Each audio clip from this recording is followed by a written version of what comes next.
Hi everyone. This week we are drawing Jack Nicholson. So what I'm going to do is I figured I would be drawing it on 8.5 by 11 sheet of paper, and I was going to turn it landscape because his head doesn't go up straight up and down like the last person we drew. So what I'm doing is I'm turning the page landscape, and his smile also goes left to right, so it's really wide. So that kind of helped me determine which way I was going to position the paper. Anyway, so I'm sketching this one here. Usually, sometimes if it's the first sketch that I'm kind of satisfied with, if I'm pleased with it, I'll keep it. But that's normally not the case. I'm usually doing two, maybe three or four different sketches. So this one I'm not going to like eventually, but I am just kind of testing out a few of the features. I have it speed up, of course, so I feel kind of rushed every time I talk here. But what I'm doing is just kind of playing with the features. I've got at least 10 different pictures of this guy on my computer screen at the moment.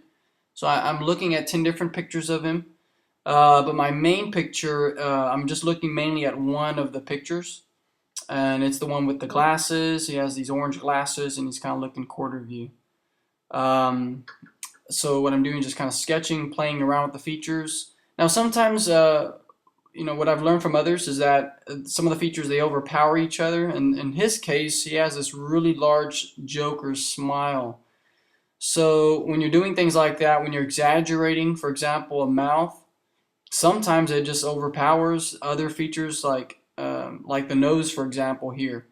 Um, he had a really large smile, and in that space in between the top lip and the nose, I'm not sure what that's called, but that space I really wanted to bring out or exaggerate because he has a real deep, like 5 o'clock shadow in that area, and it's kind of wide. So that space kind of goes with his smile. So I had a choice either to take the nose out and kind of bring that out, as you can see. I brought it all the way up to the bridge of the glasses. So sometimes when I'm drawing the features, when I'm making things bigger, it kind of takes off other features. The zombie caricature guys do that. I kind of learned that from them at the last convention. They were teaching how they did the zombie caricatures. It was Sean Gardner and the other guy, I forgot his name, but he basically says when they're looking at people and they're looking into which features they're going to, I think he said cut out or squash out. Basically what they do is they make a head explode sometimes, or they'll take off a jaw or cut the neck in half or something. They take off features that really don't bring the person's features out or personality out. So if the guy doesn't really have a strong chin, or there's nothing really special about it or different from the average person, they'll just take off that chin. They'll have a bullet go through it or something that just knocks it out. So using the same concept when I'm drawing, when I have like a feature that stands out and there's another feature that's kind of in the way, I'll just take it out. So I did that here with the nose. I just took out the nose. Let me see. Now I'm doing the eyebrows. The eyebrows are really high, so I'm kind of figuring out here how I'm going to draw the eyebrows. I think this is sketch number 3 here. I'm going to keep the mouth because I kind of liked it. What I was doing right before is I was drawing a bunch of mouths, maybe like 20 seconds ago. I was doing a few different mouths on the video if you want to go back and see. And I just did them real quick mouths. Sometimes I'll do that. So when I'm drawing a mouth and I'm just not getting it, it just doesn't look right.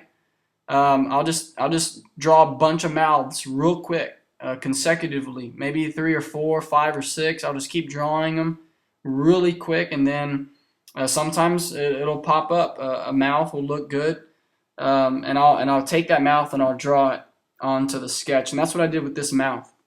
And I think his mouth is pretty much the main feature of this guy. I've only seen one video of him, and that's kind of sad, I guess, to say, but I've only seen one video. I'm pretty sure I've seen some that he directed, but I don't know. But I saw the Batman one when I was in middle school, I think, and it was already out, I think, and I just watched it. So it was a really good movie. But he was playing the Joker. So the only thing I remember is his real cartoon looking smile that he had, and they painted on him. So I have a picture of him on that also on my screen of him with the Joker makeup and stuff. Uh, so anyway, I am right now just changing up the glasses, moving them. As you can see, I'll be moving them out in a little bit, the glasses. But I just kind of added them after I had the main features. The main features were his eyebrows, and I tried to figure out how to place them in a funny way on the forehead because he has quite a large forehead. Um, so other than that, it's just kind of like playing Mr. Potato Head. Once you have the main features, or once I have the main features, I'll just kind of add the features, the other ones that aren't really that important, onto the caricature. And that's how I kind of got the glasses and the eyes. See how they're kind of sunk in? They're almost behind his forehead and behind that lip, that top lip. I didn't plan that. Basically, I just got the main features out, which were his smiles, his eyebrows, um, maybe his hair, and as you saw, I just added the glasses inside. It was almost an afterthought. So it's kind of like a Mr. Potato Head. So you got the main features going, into the caricature. That's the top priority. And then you have the secondary features, which are like his glasses and all these other little things. And I usually add those things at the very end. Um, so actually didn't. I don't have enough time to paint this. I really would have liked to. Um, we're moving, and tomorrow we're gonna be showing the house one more time to the buyers, and Friday we're gonna be signing the paperwork. So you'll see me at the end. I'll just kind of start painting, and then I'll just stop and I'll kind of remember what time it is because I got a little sidetracked when I started drawing this. I didn't notice how long I was taking. It took me about 2 hours and 2 hours and a half, a little over 2 hours and a half, to do all this. And so, anyways, I really would have liked to painted it. So I'm gonna start painting just a little bit in the video you're gonna see, and then I'll just kind of stop it right down the middle. I'll just stop and just leave it with pencil. Just didn't have enough time. I wish I did. So as you can see, the neck, I just kind of shrunk it down a little bit. It was kind of too thick. In the photo that I was looking at, he kind of leans forward, so I wanted to keep that same position that he had. He kind of leans forward from what I saw in one of the videos. I typed in his name and then I put movie highlights, and I saw a few movie highlights that he had. He leans forward when he's looking through a door and he says Johnny's home or something. And so, anyways, I guess I kept them looking in this direction, kind of leaning forward. He has these really dark gums. They're almost black. I think he's a smoker or a coffee drinker.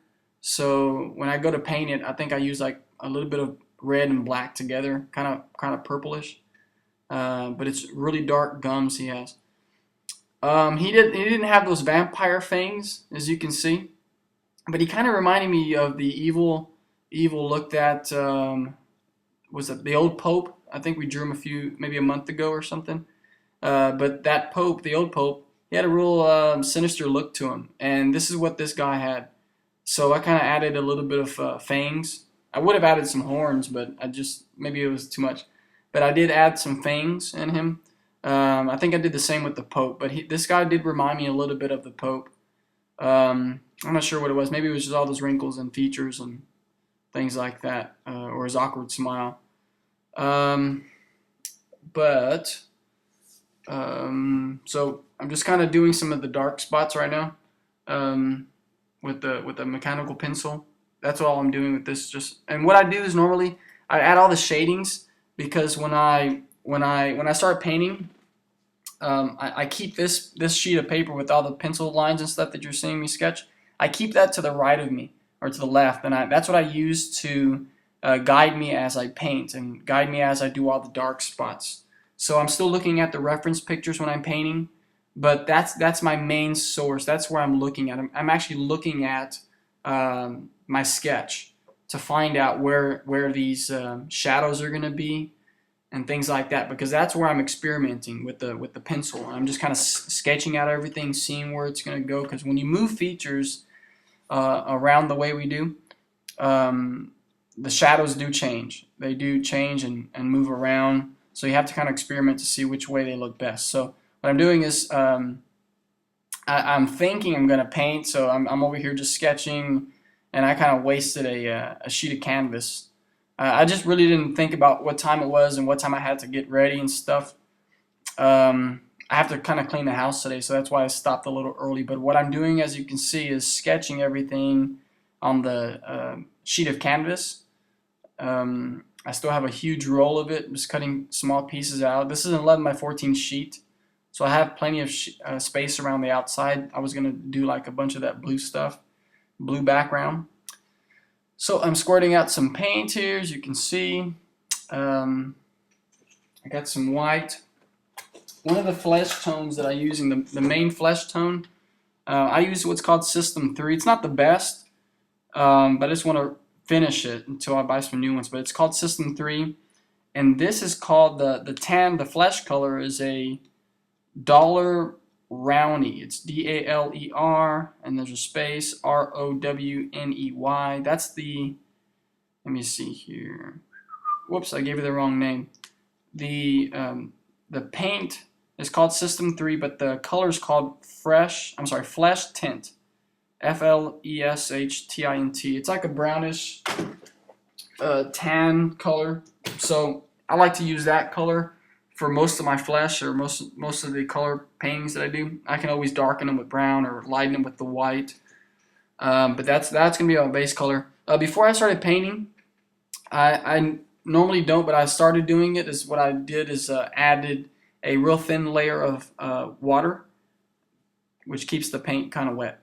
So nothing much else here. I'm gonna just get maybe halfway. What I'm doing is blocking in all the colors, adding all the dark areas, and I was planning on coming back and just kind of doing all the fun details and the corrections to it. So, but I'm just kind of blocking in everything, adding water. As you can see, I'm adding water to the glasses. Now I'm adding the orange, and I was hoping eventually I'd go back and add the few glares and make it look like a glass. So that little gray stuff that you see me painting on there, that's just water. It's just smearing with the pencil. It smears with that lead. So now I'm just kind of testing, experimenting with the colors here. I wanted to make sure he looked a little with a 5 o'clock shadow. I wanted to make sure it looked like he had a few gray areas there with his hair. But I'm just adding some red, adding some flesh in there, and there I am adding the red and black. It looks purple, but it's kind of red and black for the gums. And notice he had some yellow teeth. So there I am adding some of the yellow. It's too yellow, but I guess I was going to fix it later. So there I am adding all the colors. Sorry I couldn't color it. Didn't have time this week, but I hope you like the black and white one. I won't be finishing this for sure unless someone asked me to paint it or do something with it and they want it, so I would paint it. But it's just gonna sit. Anyway, so hope you enjoyed it. One of the main things that I learned at the caricature convention is to one of the main things was to just kind of have fun. Because when you're having a bad day, you're kind of tired, it'll show up in your art. So a lot of times I kind of make sure I'm not hungry. I don't need to go to the bathroom. I'm having a good day. I'm relaxed. I'm making sure that my attitude is right, because if I'm not having fun, it'll definitely not show up in the caricature and the artwork. So I want to pass that tip to you. It's very important, and we will see you next week.